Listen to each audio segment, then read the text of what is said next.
The man you see on screen now is named Daniel Burrow. Women in the state of California consented to paying him $5,000 to have sex with them. Even though all the women consented to the sex and even brought him gifts because they were happy with the events, the state of California believed he raped these women.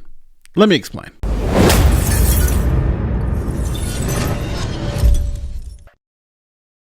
I want to start this video off with a simple question. This question comes from a survey of 100 men. Fill in the blank.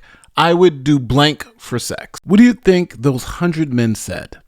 Well, here's your answer. I would blank for sex. James. Pay. I've never done this, but beg. Yes! I would never do that. Don't have to. Don't have to. Yes!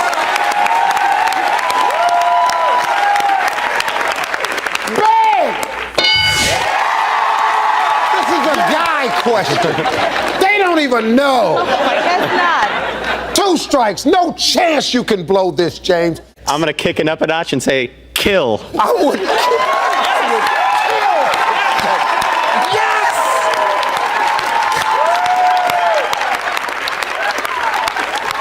Kill!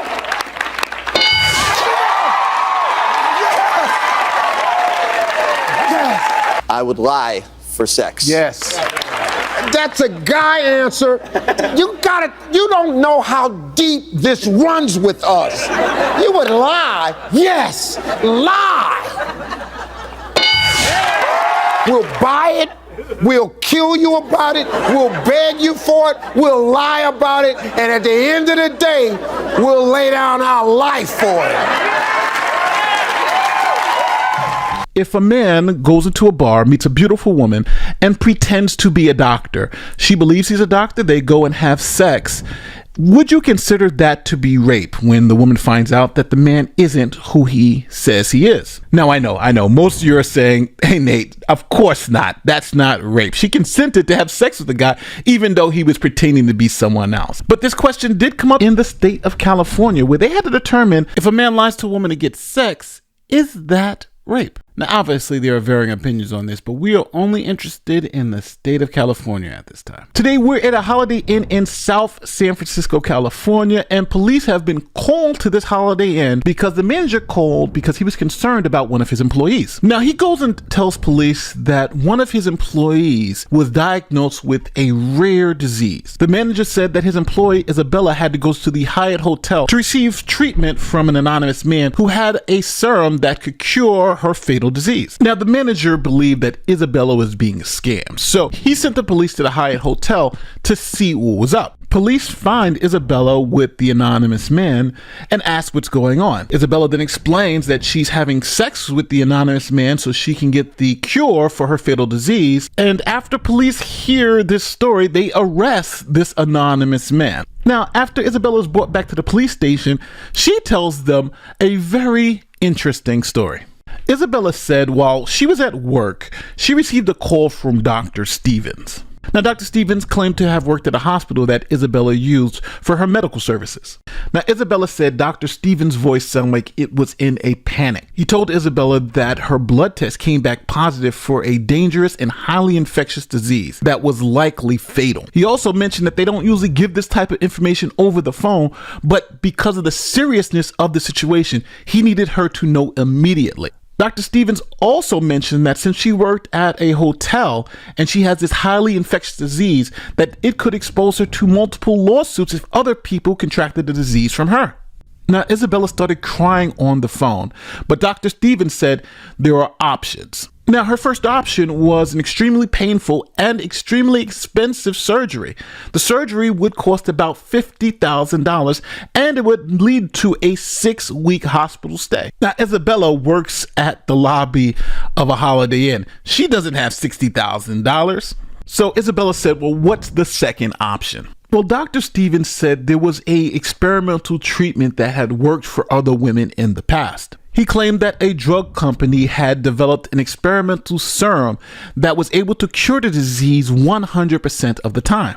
He also said that the serum would cost about $5,000, a lot less than the $60,000 for the surgery. So Isabella said, yes, I want to do option 2. I want the serum. But Dr. Stevens explained that the serum wasn't available to her because it's experimental. And since it was in clinical trials, the only people that had been injected with the serum are people who were involved in the clinical trials. He also told her that since the clinical trials were already ongoing, she wouldn't be able to get the serum in time to save her life. But Dr. Stevens said there is a way we can get the serum to you. Dr. Stevens then went on to explain that she could get the serum injected into her body, but she would have to do it in a non-traditional way. He said that it was found that the serum could be passed on from one person to another through sexual contact. Dr. Stevens then informed her that he did know a patient who had been injected with the serum and that he would be able to set up a scenario where she would be able to have intercourse with this patient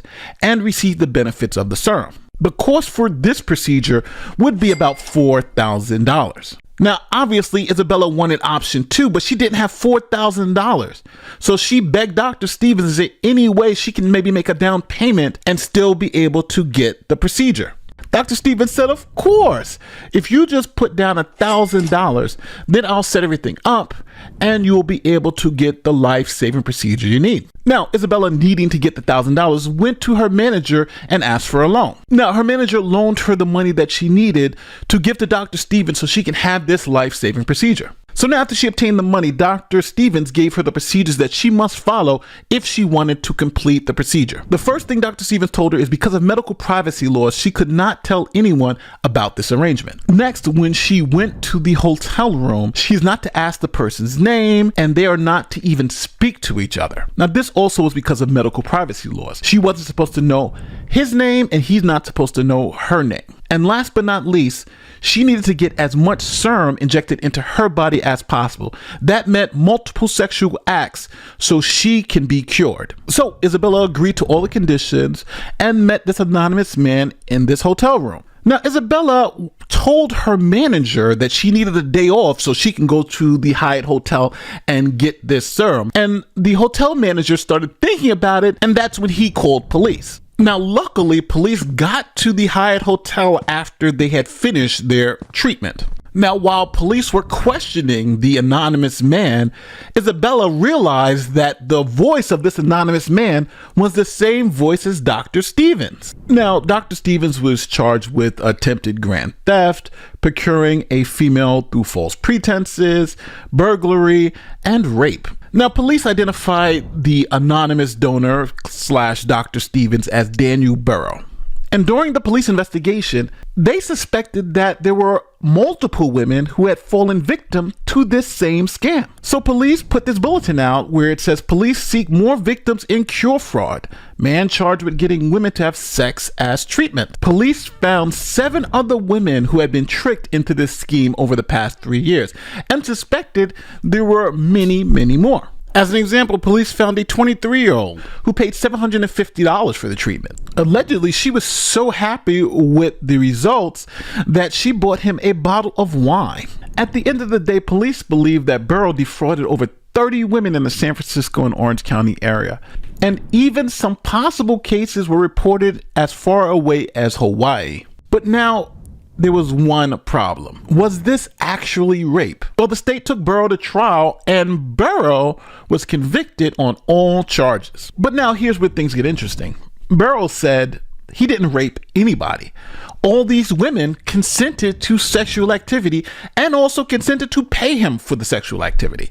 So he didn't rape anybody. If anything, he was a prostitute and they were paying him for sex. So Burrow's legal team challenged the conviction for rape, saying that this was not rape. This was consensual sex between 2 parties. So now I want to pause the video right here. Do you believe this conviction will be upheld? Do you believe Burrow is guilty of rape? So now this went to the California Appeals Court and the prosecutor was up first. Why was this rape? Well, the prosecution started out with saying that the agreement that Isabella had with the defendant is meaningless and that she did not consent to this sexual act. The The prosecution argued that Isabella had consented to a medical treatment, and that is not what this was. Now, to support their argument, they brought a previous case where a doctor was convicted of raping his patients. In that case, a licensed physician had women come to his office for medical treatments. After blindfolding the patients, he then had sex with them. Now, the women believed that they were getting vaginal exams, but the doctor was obviously doing something else. The doctor was given life in prison for forcible rape, and that conviction was upheld by both the appeals court and the California Supreme Court. But now Burrow and his defense team said no. That case is totally different than the one at hand. In the case of the doctor, the patient specifically did not consent to sexual intercourse.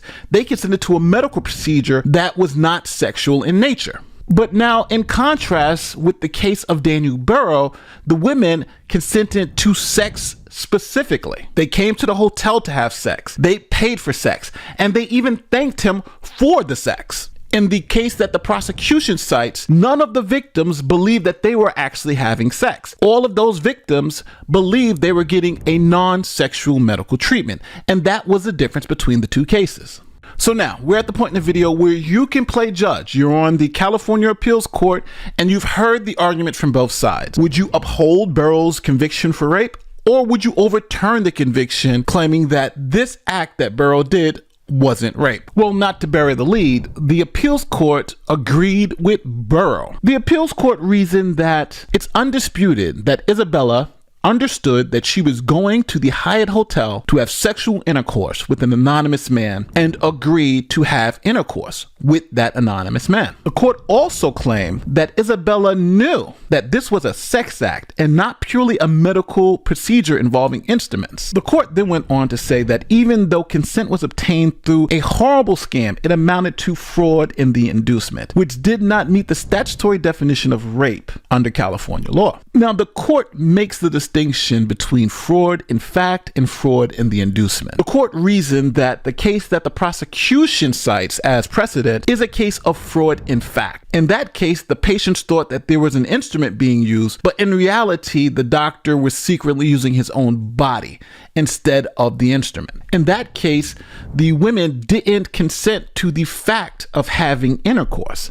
They consented to a medical procedure that didn't involve any intercourse. But in Isabella's case, this was known as fraud in the inducement, where she knew that this was sexual intercourse, consented to the intercourse, but was tricked by lies into consenting to sex. This would be the same if she met a man in a bar and he told her a whole bunch of lies to get her to sleep with him. The court concluded that would be wrong, but that's not rape. Now, Daniel Burrow was ultimately convicted of other charges like fraud and burglary. Now, after this case, the California legislature jumped into action and amended the law. They created the rape by fraud exception. Here is the California law. Quote, every person who induces any other person to engage in sexual intercourse, penetration, copulation, or sodomy when his or her consent is procured by false or fraudulent representation or pretense that is made with the intent to create one, fear, and which does induce fear, and that would cause a reasonable person in like circumstances to act contrary to the person's free will and does cause the victim to so act is punishable by imprisonment in a county jail for not more than 1 year or in the state prison for 2, 3, or 4 years. As used in this section, fear means the fear of physical injury or death to a person or to any relative or person or member of the person's family. Now, Burrow did wind up spending a tremendous amount of time in prison. Now, at the end of the day, do you think the court got it right? Do you think Burrow should have been convicted of rape? Again, she did consent to the sexual act, but she was 100% defrauded into committing that act. What about the change in the law? Do you think the California law is narrow enough to exclude someone who's at a bar who may lie about their credentials to obtain sex? Now, can you spot the distinction between fraud in fact and fraud in the inducement? Well, here's another real life story, and I want you to tell me if this is fraud in fact, meaning rape, or fraud in the inducement, meaning it's not rape. Officer Jared Roehrig, seen in this old Facebook photo, was arrested on charges of sexual assault and criminal impersonation after police say he posed as his twin brother to have sex with a woman. Details of the alleged assault, which happened back in July, were laid out in this affidavit. In it, the woman told Milford police she was called by a man who she thought was Joe Roehrig, Jared's twin brother, with whom she was romantically involved since March. She was invited over to their Milford home. One thing led to another, and the woman and the man she believed was Joe started to have sex. That's when she says she realized something was wrong. The affidavit says she realized that the male she was with did not have the tattoo on his left buttocks. Oops. The female victim said she immediately began to cry and asked him where his tattoo went. After the alleged assault, the victim says Jared drove her home, and she asked him, "When did you think I was going to find out? When I realized you didn't have a tattoo? When we didn't use Joe's car to drive home? Or Oops. when you didn't know how to get to my house because you've never been there?" Oops. Jared allegedly replied he hadn't thought that far and said, "I feel dumb, I feel stupid. You have every right to be upset." Now, even though she had sex with the wrong twin, she did consent to the sex. So is this fraud in fact or fraud in the inducement? Here's your answer. In this case, they had the same problem that they had in the Burrow case. By consenting to the sex and the sexual act, this wasn't rape. It was fraud in the inducement. Now, this former officer pled no contest to first-degree unlawful restraint and criminal impersonation and got 90 days home confinement, no jail time. So, at the end of the day, we have these two very interesting cases on what does it mean to consent to sex. Now, let me know how you feel in the comment section. Let me know if you think the courts and the prosecutors in these cases got it wrong, because neither one of these men were actually convicted of rape or any type of sexual assault, but they were convicted of lesser charges. Now, that's the video. Don't forget, like, share, subscribe, and do all that great YouTube stuff. Now, I'm going to say it. If you listen to my video right now, I haven't subscribed to the channel. Really? Come on. You're killing me here. And if you enjoyed this video, like, share, and subscribe, because it helps me bring you more of this content. Well, with that said, my name is Nate the Lawyer, and I'm out. Peace.